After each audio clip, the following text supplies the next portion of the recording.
Welcome to Mufti Muhammad Nadeem Husaini official YouTube channel. Mufti صاحب کے channel کو سبسکرائب کریں تاکہ ہر آنے والی ویڈیو سے باخبر رہیں۔ رمضان میں قرآن پاک کی تلاوت کا اہتمام کرنا ہر مسلمان کے لیے لازم اور ضروری ہے، کیونکہ نبی اکرم صلی اللہ علیہ وسلم نے فرمایا کہ رمضان اور قرآن دونوں ایک ساتھ ہیں۔ رمضان کا روزہ اور اللہ کا قرآن یہ دونوں فرمایا ایسے سفارشی ہیں جن کے حق میں سفارش کرنے لگے ان کو جنت میں پہنچا دیں گے۔ میں حدیث کا مفہوم عرض کر رہا ہوں، ضرور ان کی سفارش قبول کی جائے گی۔ اور ایسے جھگڑالو ہیں جن کے بارے میں یہ مقدمہ کرنے کے لیے کھڑے ہو گئے اللہ کے دربار میں، تو یقیناً میرے بھائی اس وقت بخشش نہیں، فرمایا ان کا جھگڑا قبول کیا جائے گا، تسلیم کیا جائے گا، بات مانی جائے گی۔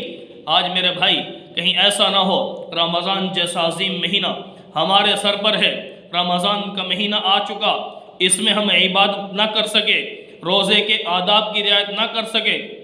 روزہ تو رکھ لیا لیکن روزے کے اندر وہی جھوٹ، وہی غیبت، وہی دھوکہ، وہی فراڈ، وہ سارے معاملات جو رمضان سے پہلے چلتے رہے، اگر رمضان میں بھی ہم ان سے باز نہ آئے تو یقین جانے میرے بھائی اس رمضان کے روزے نے کل قیامت کے دن کہیں ہمارے اوپر شکوہ نہ کر دے اللہ کے سامنے کہ اللہ اس بندے نے میرے آداب کی رعایت نہیں کی، اس بندے نے مجھے رکھا نہیں، کہیں یہ شکوہ نہ کر دے۔ اس لیے رمضان کے جو روزے ہیں ان کے آداب سچ بولنا، جھوٹ سے بچنا، اس میں اور کوئی ایسے معاملات جس سے روزے کے اندر کوئی معاملات مکروہ ہوں، ناجائز ہوں، ان کو کرنا، غیبت کرنا، جھوٹ بولنا، قرآن نہ پڑھنا یا کوئی اور ایسے کام جو ناجائز ہیں، ایسے معاملات کرنے سے کہیں یہ روزہ ہمارا شکوہ نہ کر بیٹھا اللہ کے دربار میں۔ اور فرمایا روزہ کہے گا اللہ اس بندے کو میں نے دن میں کھانے سے روکا، اس نے میرا ادب کیا، میرا احترام کیا، سچ بولا، قرآن پڑھا، تلاوت کی، ذکر کیا، اے اللہ اس بندے کے لیے میں سفارش کرتا ہوں کہ تو اسے جنت عطا فرما، اس کی جنت آسان ہو جائے گی۔ اسی طرح قرآن ہے، اگر رمضان میں ہم قرآن کا اہتمام کریں، تلاوت کا اہتمام کریں، اگر بندہ قرآن پڑھتا ہے، دن میں بھی پڑھتا ہے، رات میں بھی پڑھتا ہے، تو میرے بھائی یاد رکھنا اللہ رب العالمین کا قرآن اللہ کے سامنے کہے گا اللہ میں نے رات کو سونے سے منع کیا، اس کو رو کے رکھا، میری تلاوت میں لگا رہا، اے اللہ میں اس کے حق میں سفارش کرتا ہوں، اس کے لیے میری سفارش قبول فرما، تو میرے بھائی یہ قرآن ہمیں جنت میں لے جائے گا۔ لیکن اگر میرے بھائی اگر ہم نے قرآن نہ پڑھا، قرآن کو نہ کھولا، روزے کے آداب کی رعایت نہ رکھی، ان معاملات کو نہ کیا،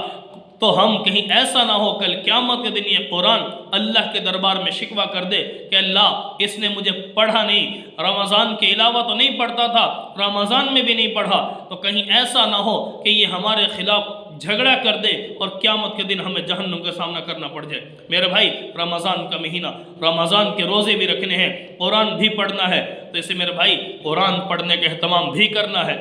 لیکن ایک مسئلہ اور عرض کر دوں، بعض وہ میرے مسلمان بھائی، وہ میری مائیں بہنیں، ٹھیک ہے، جو قرآن نہیں پڑھی، جنہیں قرآن پڑھنا نہیں آتا، تو میرے بھائی وہ بھی تلاوت کی برکت سے، قرآن کی برکت سے، قرآن کے نور سے محروم نہیں رہ سکتے۔ اس کی مثال سمجھ لیجئے، اگر کہیں پر دیوار پر قرآن کی آیت لکھی ہوئی ہے، اس آیت کو دیکھنا ثواب ہے، قرآن پاک جو ہمارے سامنے ہے دیکھنا ثواب ہے، لیکن دیکھنے کے لیے وضو شرط نہیں ہے، غسل سے پاک ہونا شرط نہیں ہے، غسل جنابت سے۔ لیکن میرے بھائی اگر بندہ زبان سے پڑھنا چاہے، ٹھیک ہے، تو غسل سے پاک ہونا، غسل جنابت سے پاک ہونا تو شرط ہے، وضو شرط نہیں۔ اسی طرح میرے بھائی تو گویا دیکھنے کے لیے نہ غسل جنابت سے پاک ہونا ضروری، نہ وضو ہونا ضروری، لیکن پڑھنے کے لیے غسل جنابت سے پاک ہونا تو ضروری ہے، وضو ضروری نہیں اگر زبانی پڑھے۔ لیکن اگلی بات، جو بندہ قرآن کو چھونا چاہتا ہے، ہاتھ لگانا چاہتا ہے، بوسہ دینا چاہتا ہے، تو میرے رب نے فرما دیا لا یمسہ الا المطہرون، پاک بندہ ہی اس کو ہاتھ لگا سکتا ہے، ناپاک بندہ نہیں، بے وضو بندہ نہیں۔ تو گویا قرآن پاک کو پڑھنا بھی ہے، دیکھنا بھی ہے، ہاتھ لگانا بھی ہے، 3 قسم کے اس کے ساتھ تعلق ہے۔ تو میرے بھائی یاد رکھنا، تو قرآن پاک کو ہاتھ لگانے کے لیے غسل جنابت سے پاک ہونا بھی شرط، وضو بھی شرط۔ تو گویا ہاتھ لگانے کے لیے مشقت زیادہ، تو جس عمل میں جتنی مشقت ہوگی اتنا زیادہ اجر بھی ملے گا۔ تو یاد رکھنا، علامہ ابن عابدین، علامہ شامی رحمہ اللہ نے لکھا ہے، قرآن پاک کو چھونا سب سے بڑی عبادت ہے۔ دیکھنے سے بڑی عبادت قرآن کو پکڑنا ہے، پڑھنے سے بڑی عبادت قرآن پاک کو پکڑنا ہے۔ میں نے مفہوم عرض کر دیا، تو وہ میرے مسلمان بھائی، وہ بزرگ، وہ مائیں، وہ بہنیں جو قرآن نہیں پڑھی، تو کم از کم قرآن پاک کو ہاتھ ضرور لگائیں، قرآن پاک کو پیشانی سے لگائیں، قرآن پاک کو آنکھوں پہ رکھیں، قرآن پاک کو سینے سے لگائیں، اپنی محبت کا اظہار کریں کہ اللہ اگر میں قرآن پاک پڑھا ہوتا تو یقیناً میں پڑھتا، دل تو بڑا کرتا ہے لیکن پڑھا نہیں، وقت نہیں ملا یا کسی بھی وجہ سے، اے اللہ میں نہیں پڑھ سکا لیکن دل تو بڑا کرتا ہے، اے اللہ مجھے پڑھے بغیر اجر عطا فرما دے، قرآن سے محبت کا صلہ عطا فرما دے۔ یہ قرآن بندے تیرے حق میں سفارش کرے گا، اور کم از کم بندہ یہ کہہ سکتا ہے کہ اللہ جو بھی قرآن پاک میں تو نے ذکر کیا، ٹھیک ہے، اس صفحے پر جس لائن میں جو بھی تیرا حکم لکھا ہے مجھے پتہ تو نہیں لیکن یہ سچ ہے،